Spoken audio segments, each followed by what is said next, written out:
Welcome to BPSC platform, the one-stop destination for BPSC. Here, you can test your knowledge with our practice sets available at www.bpscplatform.com.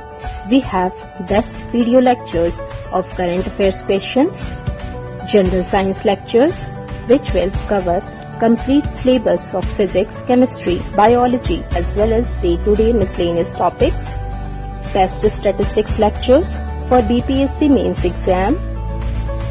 You can avail guidance for all optional subjects and also get interview guidance by BPSC toppers.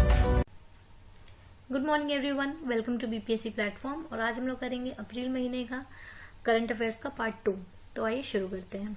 मैंने पिछले video में आप लोग से एक सवाल पूछा था। सवाल ये था कि पीएम केयर्स जो है, जो एक नया फंड बना है जिसमें हमने कोविड के पेशेंट्स के लिए जो भी तैयारी है उसके लिए हमने सब लोगों ने डोनेट करे हैं पैसे। तो उसमें एस जो है, एस का क्या मतलब है? तो देखिए, पीएम केयर्स में पीएम तो है प्राइम मिनिस्टर, बाकी मैंने लिख दिया है। केयर्स का फुल फॉर्म है सी सिटीजन के लिए, ए असिस्टेंस के लिए, आर रिलीफ के लिए, E for emergency and H for situations. तो प्राइम मिनिस्टर का जो है ये citizen assistance and relief in emergency situation fund. तो इसका जवाब काफी बच्चों ने सही बताया। जिन्होंने भी सही बताया उनके नाम मैं एक बार रिपीट कर दे रही हूँ। उनका नाम है तनुजा, सौरभ, धनंजय, अमित, कुणाल, प्रद्युमन, डिवाइन, श्रेया, अनु, श्रवण, राजू, जीतू, मयंक, अभिलाष, कुणाल, रवि, शमा। तो इन सब बच्चों ने सही जवाब बताया। तो हर वीडियो में एक एंड में सवाल पूछती हूँ जिसका आप जवाब आपको कमेंट सेक्शन में लिख के बताना होता है, और जिनके भी जवाब सही होते हैं उनका मैं नाम जरूर बताती हूँ नेक्स्ट वीडियो में। तो आइए अप्रैल का पार्ट 2 शुरू करते हैं। पहला सवाल ये पूछ रहा है कि कौन सा ऐसा स्टेट है जिसमें वी सेफ टनल बनाया गया है, ठीक है, ताकि लोगों को सैनिटाइज किया जा सके। तो ये क्या है, मैं एक बार डिस्कस कर लेती हूँ। और ये कहाँ बनाया गया है, स्टेट का नाम पूछ रहा है, तो ये तेलंगाना में बनाया गया है। ये एक तरीके का टनल है जिसमें 20 सेकंड में जब भी लोग जो हैं एक तरफ से निकलेंगे, दूसरी तरफ से टनल के जब बाहर जाएंगे उससे 20 सेकंड में सारे लोग सैनिटाइज हो जाएंगे। इसमें एक सोल्यूशन है, कॉम्बिनेशन है पॉलीमर और आयोडीन का। मैं लिख दे रही हूँ, पॉलीमर प्लस आयोडीन का मिक्सचर है, ठीक है। और ये सबसे पहले तेलंगाना में लगा है। और अब ये कहाँ लगा हुआ है, तो ये जो भी डीजीपी ऑफिस है जो तेलंगाना में, वहां पे लगा हुआ है, उसके बाहर। और अगर मैं बात करूं सीएम कौन है तेलंगाना का, तो है वी चंद्रशेखर राव, ठीक है। तो वी सेफ टनल कहाँ लगा हुआ है, तो तेलंगाना स्टेट में लगा हुआ है। Now moving on to the next question. सवाल नंबर 2 ये पूछ रहा है कि कौन सी कंट्री है जो एशियन यूथ गेम्स होस्ट करेगी 2021 में, ठीक है। तो इसका जवाब हो जाएगा ऑप्शन ए, चाइना। चाइना के शंटा सिटी में होगा, ठीक है। और ये 3rd एडिशन है एशियन यूथ गेम्स का, ठीक है। तो आपको ये ध्यान में रखना है, चाइना के शंटा शहर में ये आयोजित होगा। क्वेश्चन नंबर 3 सवाल ये पूछ रहा है कि दुनिया का, आप ये ध्यान रखिए, वर्ल्ड का हाईएस्ट डाउनलोडेड एप्लीकेशन, सबसे ज्यादा दुनिया में कौन सा एक एप्लीकेशन है, मोबाइल एप्लीकेशन 13 दिन में बन गया है, ठीक है। इसको सबसे ज्यादा डाउनलोड किया गया 13 दिन में, इसने पिछले जो एप्लीकेशन का डाउनलोडेड रिकॉर्ड है उसको तोड़ दिया है। तो इसका जवाब हो जाएगा ऑप्शन सी, आरोग्य सेतु।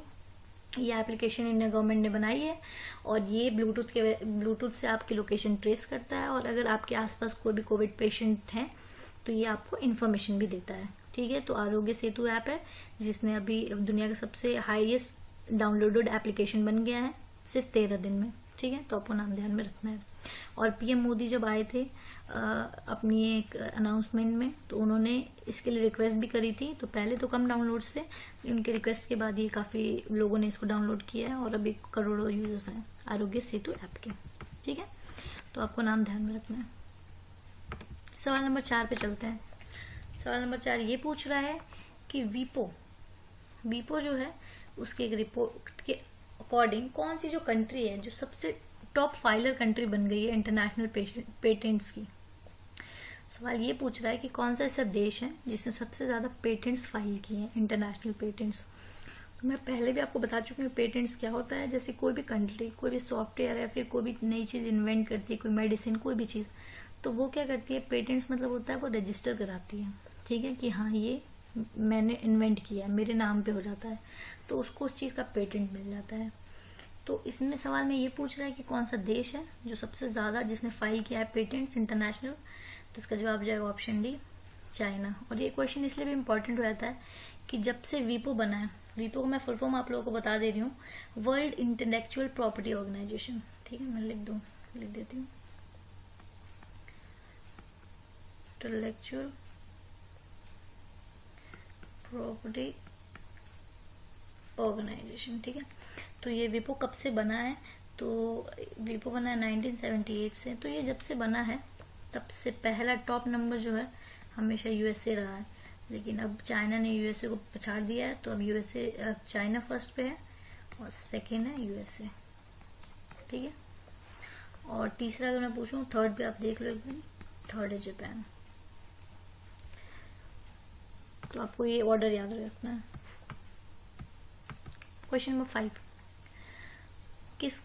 कौन है जिसको टॉप पोजीशन मिली है फोर्ब्स की जो लिस्ट है यंगेस्ट बिलियनियर की, ठीक है।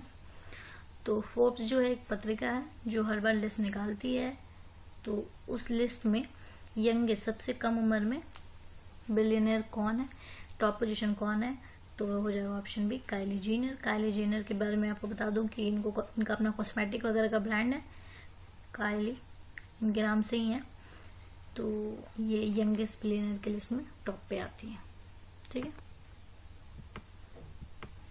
क्वेश्चन नंबर 6, सवाल ये पूछ रहा है कौन सा नेशनल पार्क है जो पहला इंडिया का क्वारंटीन फैसिलिटी देगा जानवरों के लिए, ठीक है। तो ये नेशनल पार्क को क्वारंटीन सेंटर बना दिया गया है जानवरों के लिए कि अगर जानवर में कुछ पाया जाता है तो उनको वहां रखा जाएगा।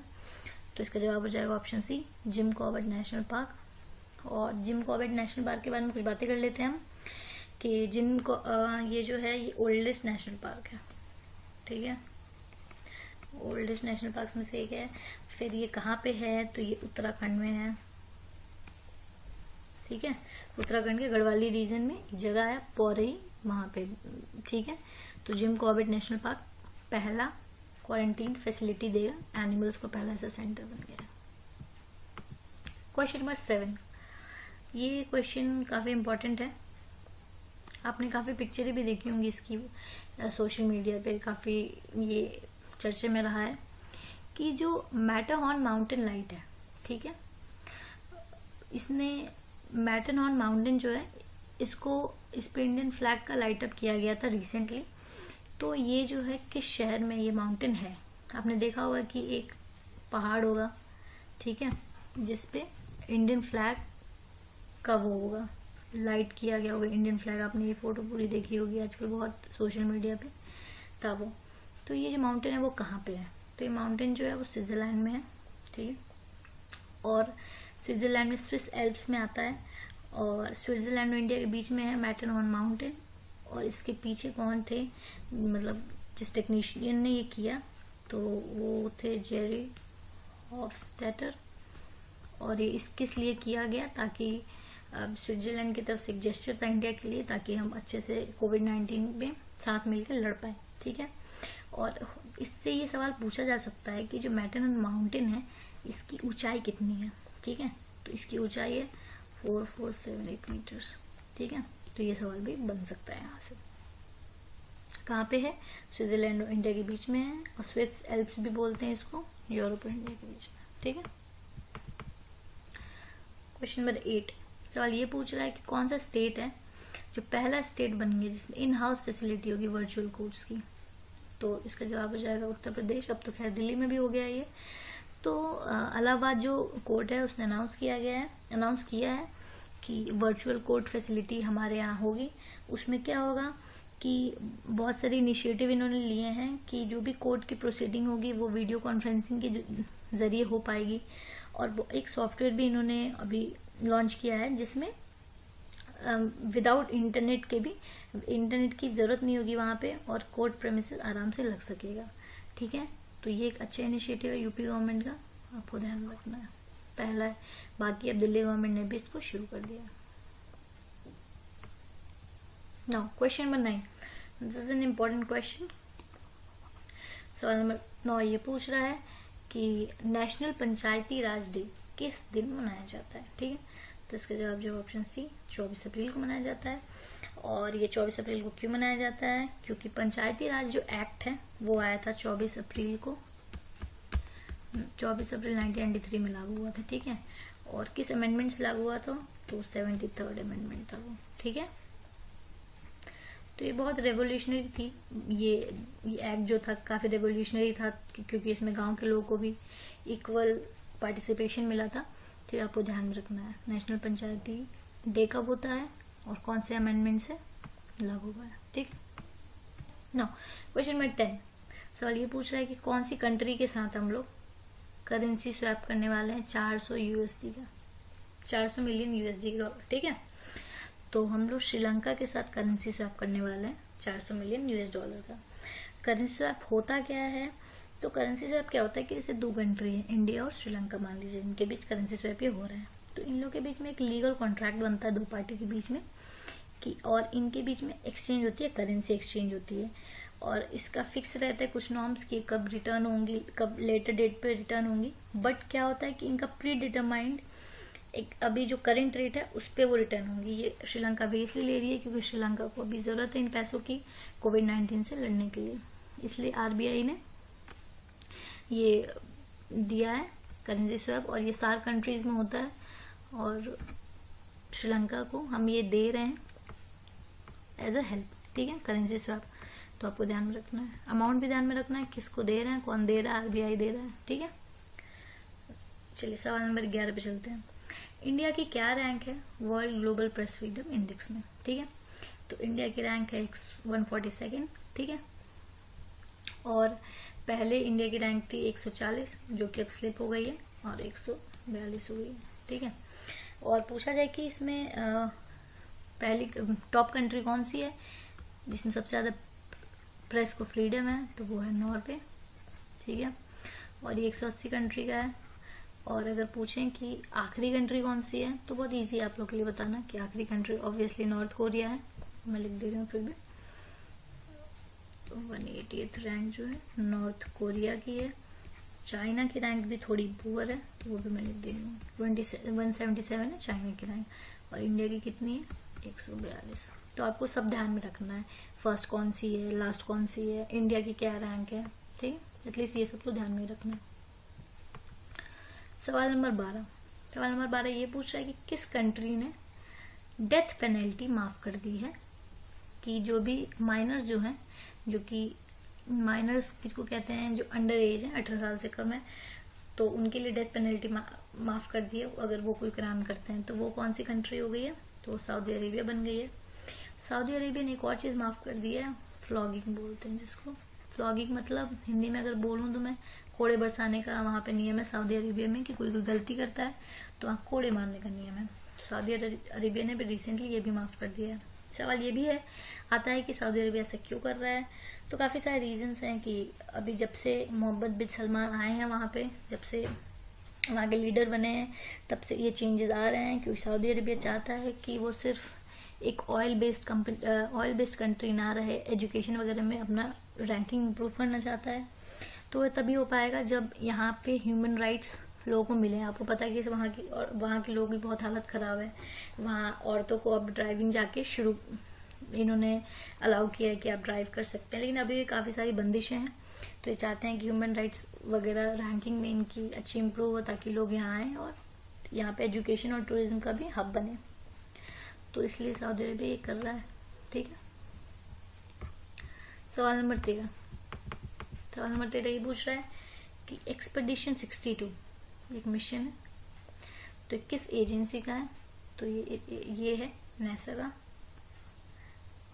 ठीक है, नासा जो है यूएसए की एजेंसी है। स्पेस एजेंसी इसरो जो है इंडिया की है, रोस्कॉस्मोस रशिया की है और सीएनएसए चाइना की है। ठीक है, और इस एजेंसी में अब अगर हम बात करें कि सॉरी ये जो मिशन था एक्सपेडिशन 62, तो इसमें 3 लोग गए थे। ठीक है, 3 एस्ट्रोनॉट्स थे, एक रशियन थे, उनका नाम है, मैं लिख देती हूँ, ओलेग स्विपोचका, ठीक है। ये रशिया से थे, बाकी अमेरिकन थे, तो उनका नाम है Andrew Morgan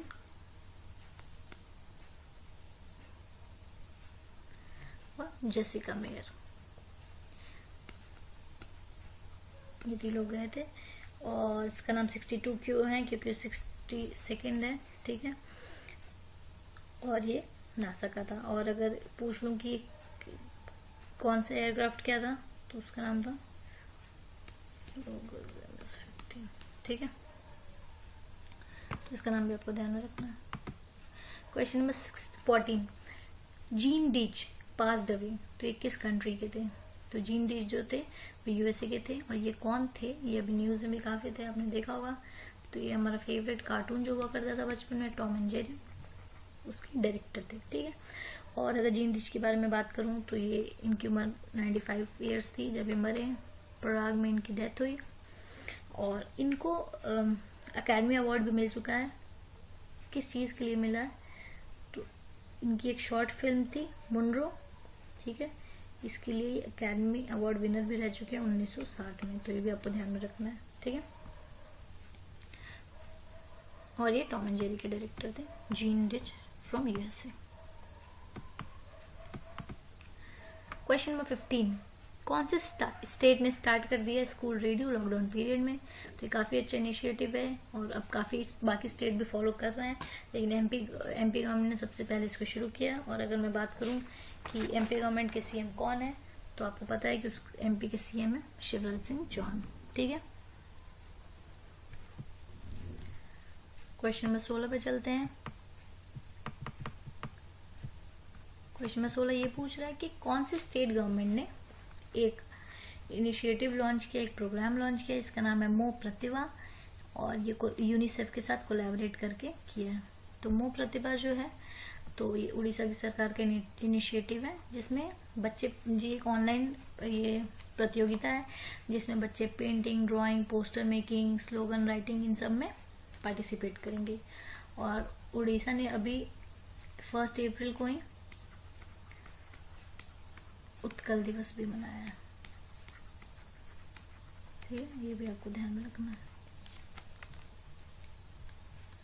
now question number 17, सवाल ये पूछ रहा है कि किसको सम्मान दिया गया है पेटा इंडिया के द्वारा हीरो टू एनिमल्स अवार्ड से, ठीक है। इसका जवाब हो जाएगा ऑप्शन डी, नवीन पटनायक। नवीन पटनायक को पेटा के द्वारा अवार्ड दिया गया, hero to animals award. PETA क्या है? पेटा जो है दुनिया की सबसे बड़ी ऑर्गेनाइजेशन है जो एनिमल राइट के लिए आगे आती है, हेल्प करती है उनको। और इसमें बहुत सारे लोग काम करते हैं, अराउंड 5 से 6 मिलियन लोग वॉलंटियर भी करते हैं, ठीक है। तो पेटा ने अवार्ड दिया हीरो टू एनिमल्स अवार्ड नवीन पटनायक को।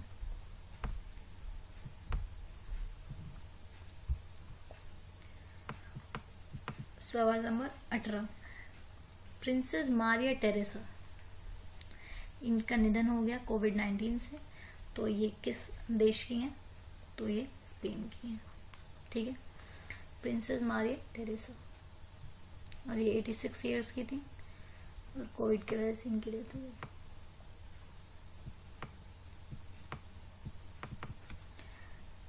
क्वेश्चन नंबर 19, दुनिया के जो ओल्डेस्ट पर्सन है मेल पुरुष कैटेगरी में, जिनको गिनीज वर्ल्ड रिकॉर्ड से भी सम्मान दिया गया है, उनका नाम क्या है? तो उनका नाम है बॉब विटन और ये 112 साल के हैं और वो यूके के रहने वाले हैं, बॉब विटन, ठीक है।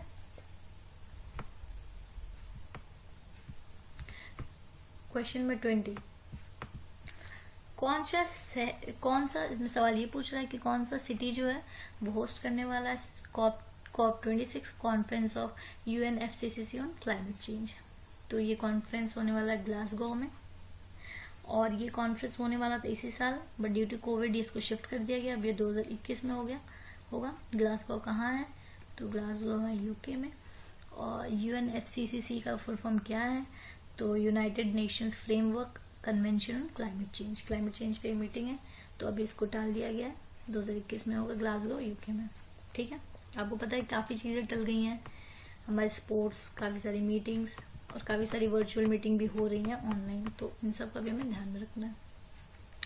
क्वेश्चन नंबर 21, गूगल ने एक लॉन्च किया है नया ब्रेल कीबोर्ड, ठीक है, एंड्रॉयड स्मार्टफोन्स के लिए। तो इसका नाम क्या है? तो इसका नाम है talkback, option B.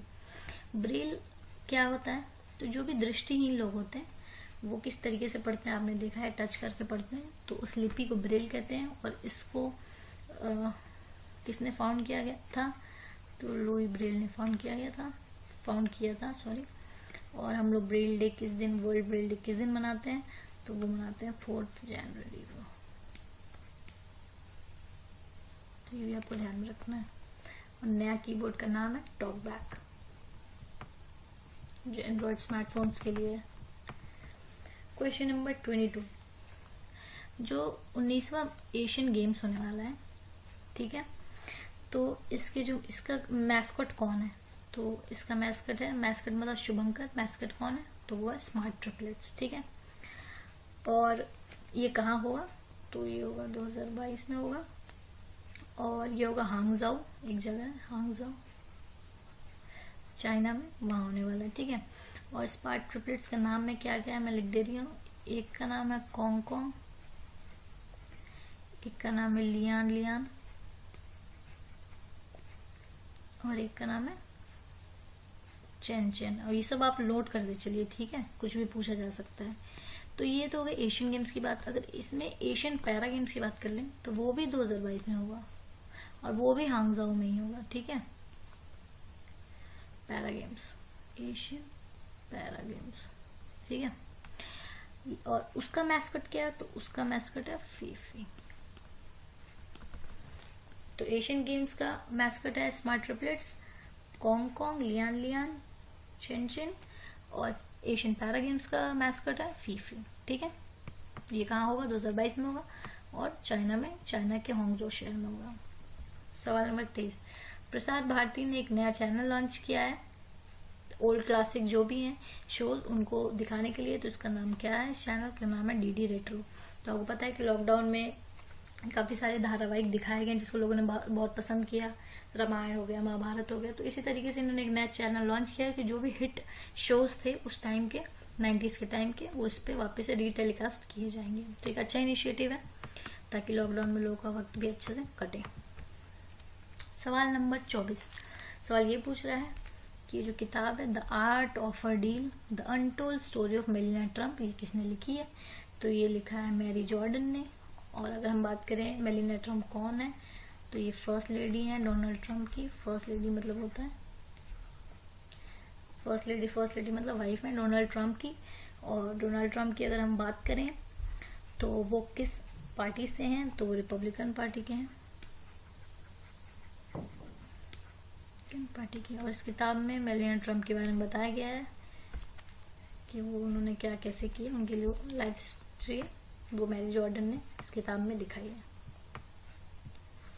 Question number 25 और आज का आखिरी सवाल। ये सवाल ये पूछ रहा है कि जो कौन सी नासा की सैटेलाइट है, नासा ने एक सैटेलाइट लॉन्च किया जो अर्ली पहले ही हमें इंडिकेशन दे देगा कहाँ वोल्केनो आने वाला है या अर्थक्वेक आने वाला है। तो ये काफी यूजफुल सैटेलाइट है। इससे क्या होगा कि हम अपने सारे रिसोर्सेज उस अकॉर्डिंग वहाँ उस जगह पे लगा पाएंगे और कम नुकसान हो ऐसी कोशिश कर पाएंगे। तो इसका नाम है साइरस। साइरस का फुल फॉर्म क्या है मैं लिख दे रही हूँ, क्यूबसैट इमेजिंग